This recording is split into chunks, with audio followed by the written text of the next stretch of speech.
کر کے ہمیں اندر سے جو چھپا ہوا انسان ہے اسے باہر نکالنے میں کام کرتی ہے، اس کا نام دوزخ ہے۔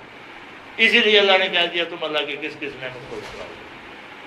اب حال یہ ہے کہ ہمارے علماء حضرات، میں کسی کے ساتھ اختلاف نہیں رکھتا، بہت سارے لوگ ایسے ہیں کہ جن کو عذاب قبر سے ڈرایا جاتا ہے، دوزخ سے عذاب سے، اللہ کا کام ہی صرف یہ ہے کہ وہ پکڑ کے دوزخ میں ڈنڈے مارتا ہے۔ اور لوگ نفسیاتی مریض ہو گئے ہیں۔ میرے پاس کم و بیش اتنے لوگ آئے ہیں بابا جی کی ڈیوٹی سے کہ جن کو پتہ ہلتا تھا تو وہ ڈرتے تھے یار یہ کہیں فرشتہ ہمیں پکڑ نہ لے۔ آج بھی آسم کو پتہ ہے، ہم نے اسی موضوع کے اوپر گفتگو کی ہے کہ وہ ڈرتے ہیں، ہوا کے جھونکے سے ڈرتے ہیں۔ کیوں ڈرتے ہیں؟ یہ خوف کہاں سے آ گیا؟ خوف کیا چیز ہے؟ خوف دوزخ ہے۔ تو جو اللہ کو ماننے والا اس کے اوپر خوف کیوں ہے؟ اور وہ جو الہکم الہ واحد محبت کرنے والا ہے، رحمان و رحیم ہے، بہت مہربان ہے، بہت رحم کرنے والا ہے۔ بھائی جو بہت مہربان، بہت رحم کرنے والا ہے وہ تو محبت کرنے والی چیز ہے۔ اللہ سے محبت کے ساتھ قل ان کنتم تحبون اللہ فاتبعونی، اللہ سے اگر تم محبت کرنا چاہتے ہو تو میرے محبوب صلی اللہ علیہ وسلم کی اتباع کرو، اور اتباع یہ ہے کہ حضور کی طرز فکر اور طرز عمل کو جب اپناؤ گے تو اس کے لیے روحانی بزرگوں نے ایک طریقہ تربیت، رسول اللہ علیہ وسلم کے انوار صحابہ تبع تابعین کے بعد جو کمزور ہو گئے تو ایسے اہل اللہ نکلے، ایسے لوگ نکلے جنہوں نے رسالت کے دور کو پھر واپس لانے کی کوشش کی، اس مشن کو، اس شمع کو روشن کرنے کی کوشش کی۔ اس کے لیے انہوں نے ریاضت اور مجاہدے کے لیے خانقاہی نظام کی بنیاد رکھی۔ حضور کے زمانے میں، صحابہ کے زمانے میں کوئی چشتی نہیں تھا، کوئی نقشبندی نہیں تھا، کوئی قادری نہیں تھا، کوئی سربردی نہیں تھا۔ یہ وہ خانقاہی نظام ہے جو سکول تھے جنہوں نے ایسے طالب علموں کی تربیت کی، جب وہ تربیت یافتہ ہو گئے، ان کے اندر خوف اور پریشانی نکل گئی، وہ اللہ والے بن گئے اور ان کا تعلق حضور پاک کے ساتھ قائم ہو گیا، تو حکم ہوا ہے خواجہ غریب نواز جاؤ اجمیر میں جا کے ڈیرا لگا لو، یہ حکم ہے۔ اب خواجہ چشتی کی ساری زندگی اس حکم کے اندر بند ہے، داتا صاحب کی ساری زندگی اس حکم کے بند ہے۔ بڑے پیر صاحب کہتے ہیں میں تو اجمی ہوں، میں تو عربی میں نہیں بات سکتا، میں کیسے تقریر کروں گا؟ مجھے آپ حکم دے رہے ہیں تقریر کا، میں کیسے بات کروں گا؟ تو حضرت علی مرتضیٰ شیخ رفضاء رضی اللہ تعالیٰ عنہ حضور صلی اللہ علیہ وسلم فرماتے ہیں کہ بڑے پیر صاحب کی زبان میں انہوں نے لعاب دم ڈال دیا اور کہا کہ اب تم عربی میں تقریر کرو، حکم۔ بڑے پیر صاحب کی ساری زندگی پیران پیر شیخ عبد القادر جیلانی رحمۃ اللہ علیہ کی تعمیل حکم میں ساری زندگی میں وہ کیا تھا؟ وہ یہ ہے کہ لوگوں کے سوچ کے دائرے کو بدل جائے اور ان کے عمل کے دائرے کو بدل جائے، لوگ اللہ کی طرف رجوع کریں، لوگ زندگی کے راہ سے واقف ہو جائیں۔ روحانی نقطہ نظر میں ہمیں جو روحانی تعلیم اور تربیت دی جاتی ہے اس میں دو بنیادی باتیں جو تاریخ اسلام ہے حضور پاک صلی اللہ علیہ وسلم کے وارثین کو حاصل ہیں، وہ یہ ہے کہ تعمیل حکم میں جو لوگ ڈیوٹی دیتے ہیں، جس کا حکم ہوتا ہے پھر وہ اس کی رکھوالی کرتا ہے۔ یہ بات امپورٹنٹ بات ہے۔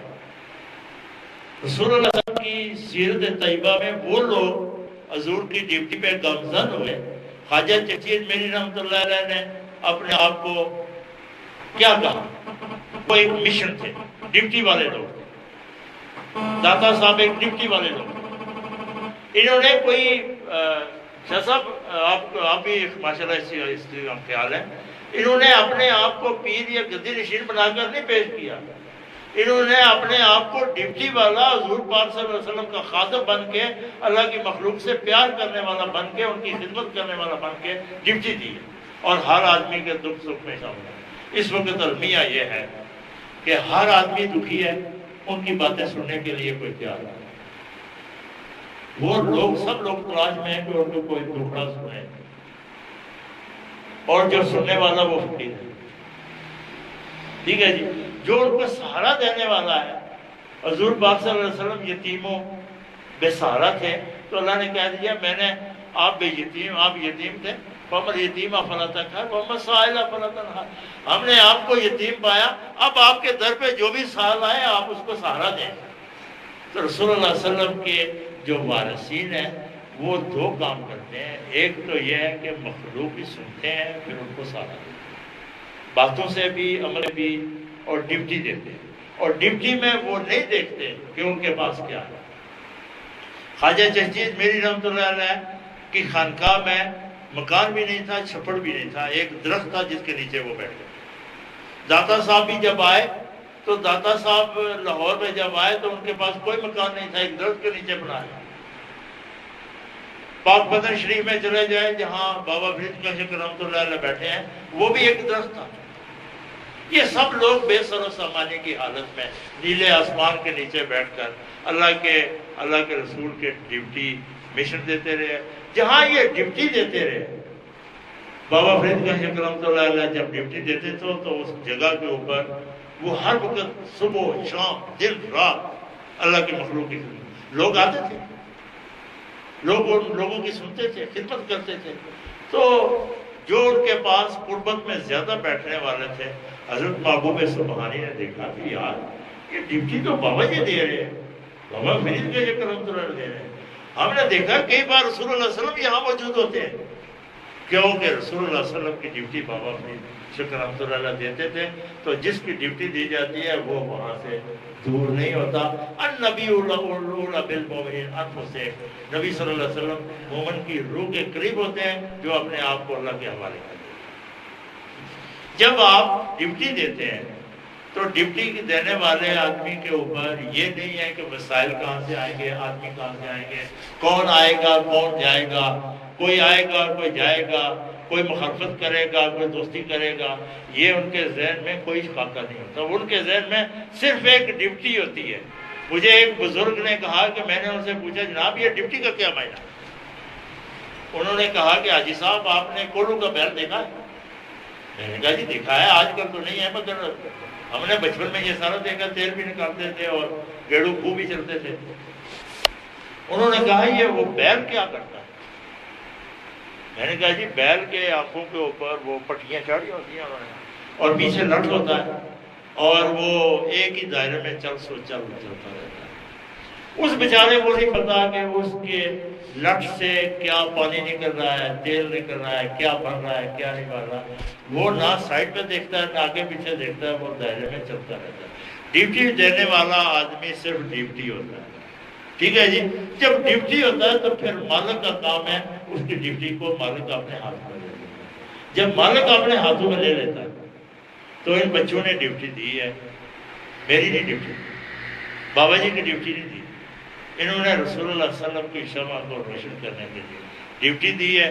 الحمدللہ آپ کو پتہ ہے یہاں میلاد شریف کے پروگرام ہوتے رہے، اچھی رونق رہی، اچھی کیفیات رہی، یہ ڈیوٹی کی وجہ سے۔ بلکہ پچھلی میلاد شریف میں کچھ مجھے عزیزوں نے بتایا کہ انہیں رسول اللہ صلی اللہ علیہ وسلم کی قربت کا احساس ہوا کہ حضور پاک اس مجلس میں موجود ہے، اور ایسی کیفیت آری ہوئی ہے ہمارے اوپر، ایسے انوار ہوئے ہیں، بارش بھی ہوئی، دھوپ بھی نکلی، بہت کچھ ہوا ہے، شاہ صاحب بھی نے دعا مانگی۔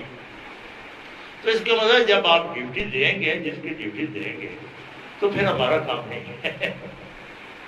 ڈاکٹر صاحب نے مجھے ابھی ٹرسٹ کے بارے میں ایک کتابچہ دیا،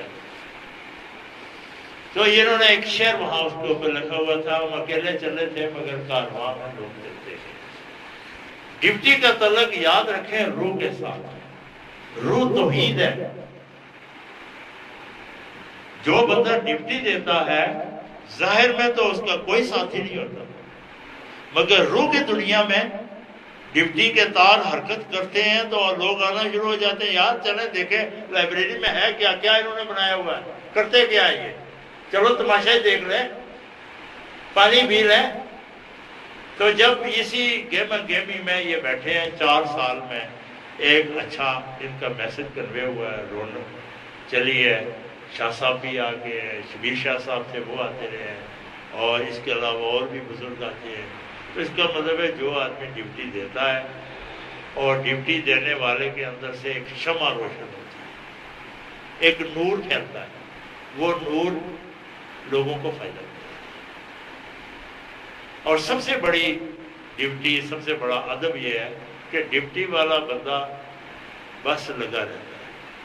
بابا جی کہتے ہیں میرے پیر و مرشد کہ فقیر کی ذات چوڑا شمار ہوتا ہے، آسمان سے وہ اس کے اوپر ایک بیدار ہوتا ہے جو الفقیر ہے، پیر نہیں، جو فقیر ہے وہ کہتے ہیں کہ وہ چوڑا جماعت سے یہ مراد یہ ہے کہ لوگوں کے وہ اخلاق کو صاف کرتا ہے، لوگوں کے اعمال کو، ان کی سوچ کو صاف کرتا ہے، ان کی خدمت کرتا ہے، وہ ہر وقت لگا رہتا ہے۔ آسمان سے اس کے اوپر بیگار اترتی ہے، اسے حاصل وصول کچھ ہے نہیں مگر ڈیوٹی میں لگا رہتا ہے۔ ایک دفعہ میں نے بابا جی سے سنا، کہنے لگے 35 سال ہو گئے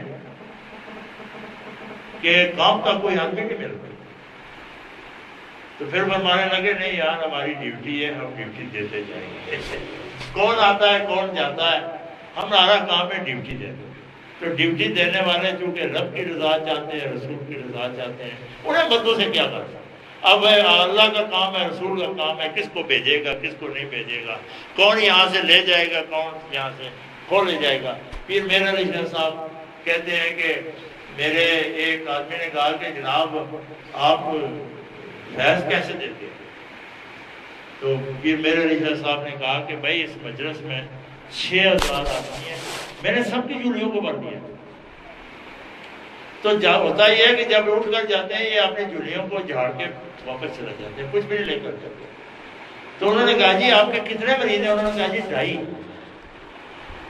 حجر کیسے دیکھنا چاہتے ہو؟ انہوں نے ایک وہ جھونپڑا بنایا، اس میں بکرے اکٹھے کیے، تو جب درس دیا تو کہا کہ بھائی ہے کوئی بندہ جو پیر و مرشد کے نام پہ اپنی جان قربان کرے، مشن کے نام پہ جان قربان کرے؟ تو ایک آدمی اٹھا، اس نے کہا جی ٹھیک ہے۔ وہ جھونپڑے میں گئے، بکرا گویا وہ کون پر نالے سے نکل، لوگوں نے کہا دیکھو جی یہ کیسے ظالم پیر ہیں جنہوں نے انسان مار دیا۔ 2 آدمی تو آسانی سے چلے گئے، تیسرا آدمی بیچارہ سوچ بچار کے بعد ایک بار بیٹھا، دوسرا بار اٹھا، تیسری بار، حتیٰ کہ 4 وجہ پیر صاحب کے حکم کی تعبیر میں آئی گئے۔ اندر گیا تو اس کے ساتھ بھی ایسا، لوگ بھاگے۔ جب بھاگ گئے تو پیر صاحب نے سب کو بلایا، انہوں نے کہا یار بھاگو نہیں، میں نے کسی انسان کو قتل نہیں کیا نہ ذبح کیا، واپس آؤ۔ یہ تم جتنے لوگ میرا واز سننے کے لیے آئے تھے، یہ سارے کے سارے لوگ، ان کے لیے میں نے ضیافت کا انتظام کیا، لنگر کا انتظام کیا، اس کے لیے میں بکرے لایا ہوا تھا۔ تو اب انہوں نے سوال پیدا کیا تھا کہ میرے مریض کتنے ہیں؟ تو اس سوال کے مطابق 2.5 مریض ہیں۔ تو یہ بکرے یار میں نے ذبح کیے، یہ مریض جو 2.5 ہے یہ آپ کے سامنے ہے، ان کو دے دو، میں نے کسی کو ذبح نہیں کیا۔ کہنے کی بات یہ ہے کہ ہم کہتے تو ہیں کہ جان و مال اللہ کی راہ میں خرچ کریں، مگر جان و مال اللہ کی راہ میں کیسے خرچ ہوتا ہے؟ اللہ جس مال کو پسند کرتا ہے وہی مال رکھتا ہے، جس کو نہیں پسند کرتا وہ نہیں۔ اللہ تعالیٰ ان بچوں کو اس ڈیوٹی کو، کیونکہ اصل شکر ڈیوٹی ہے، وجبت شکر علینا، اگر یہ ڈیوٹی کو جیسے آپ دے رہے ہیں اتنا محفل لگ گئی ہے، جب ڈیوٹی دیتے رہیں گے تو میں نہیں بلکہ ان کے پیچھے روحانی دنیا، روحانی سلطنت، روحانی نظام ظاہراً اور باطناً اکٹھے ہونے شروع ہو جائیں گے۔ اور پھر یہ اکیلے نہیں رہیں گے ڈاکٹر صاحب، یہ اکیلے نہیں رہیں گے آپ کے کارواں میں، آپ ڈیڈ باڈی اکیلے نہیں نکالیں گے، آپ ٹرسٹ اکیلے نہیں بنائیں گے، سب لوگ اس میں شریک ہو جائیں گے، کام ہونا چاہیے۔ تو اگر کچھ بھی نہیں، میں زبانی جمع تبلیغ ہے تو اس کا کوئی ساتھی نہیں۔ اللہ ہم کو توفیق دے، وما علینا الا البلاغ المبین۔ میرا خیال ہے میں نے بہت ساری باتیں کہہ دی ہیں، اگر بعد میں سوال ہوا تو آپ کرنا۔ آج چونکہ 27 تاریخ ہے تو ختم شریف ہم ہر 27 کو قلندر بابا اور 11 اس سال ثواب کا ختم کرتے ہیں، یہ اس لیے کہ ان کی روح کے ساتھ ہمارا رابطہ رہے، ہمیں مرشد نہیں ہے، تو اس وجہ سے ان کی روحانی تائید و نصرت حاصل ہوتی ہے، اور اولیاء اللہ کی تائید و نصرت واقعی آتی ہے، اگر ہم اس سے واقف ہیں۔